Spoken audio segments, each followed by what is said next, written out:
In this video I will show you how to use the controls to move in the TANGDAO Metaverse. Tap and hold the up arrow on the movement pad to move forward.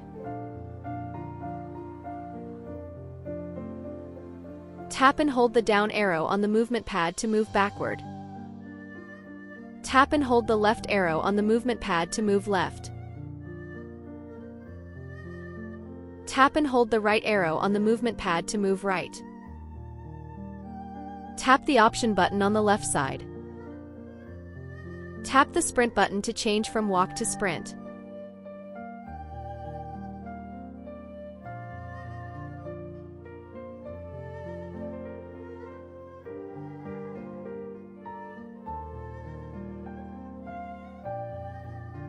Tap the button on the right to jump.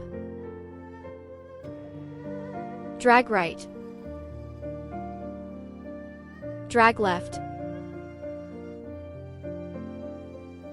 Drag up. Drag down. These will change your camera angle. Now is your time to practice the movement in the TANGDAO Metaverse.